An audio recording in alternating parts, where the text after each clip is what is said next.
جولة جديدة نأخذكم فيها مشاهدينا هذه المرة إلى الجنوب التونسي وتحديدا إلى ولاية قبلي للتعرف على أسرار قبلي القديمة. لماذا أحرقت هذه المدينة بالكامل وهجرها أهلها؟ تعرفون أكثر في التقرير التالي، تابعونا.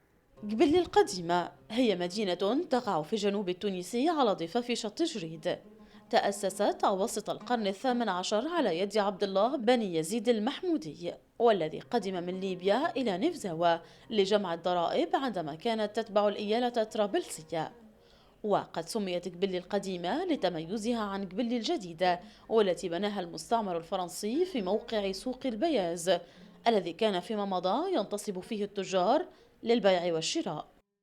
تعرضت مدينة قبلي القديمة إلى التخريب مرتين وهاجرها سكانها، الأولى في عهد بنور عبد الله في أواسط القرن الثامن عشر، والثانية وهي الأعنف في عهد الثائر الليبي غوما المحمودي، قائد واحدة من كبريات الثورات في العالم العربي ضد السيطرة العثمانية من 35 و800 وألف إلى 58 و800 وألف، وهو أحد الأبطال والفرسان المميزين والمشاهير في الذاكرة الشعبية الليبية.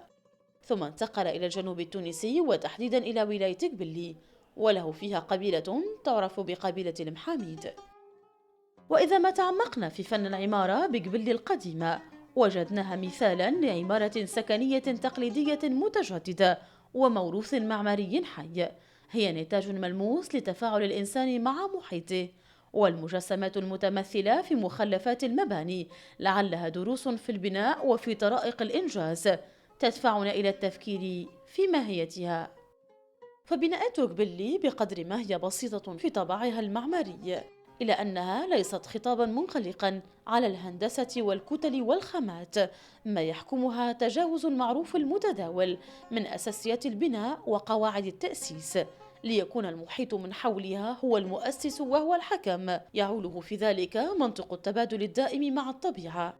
بناءات احتوت على فكرة النمو والتطور كوجود حي، أصبح بموجبها المسكن هيكلا لا يتجزأ من الطبيعة، وهي التي تشكل صورته النهائية. فمن هذا المكان تعالت أصوات الحق منادية بالحرية، وفتحت أيادي أهالي الجنوب لحماية غوما المحمودي من بطش الأتراك والذين أرادوا اغتياله.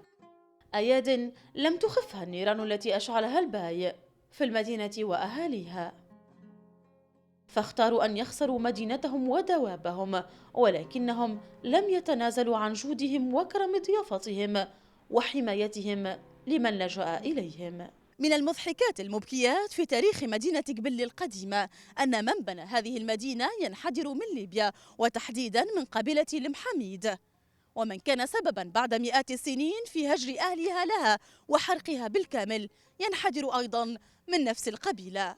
انتصار الشلي لبرنامج من العالم من ولاية قبلي بالجنوب التونسي، تونس.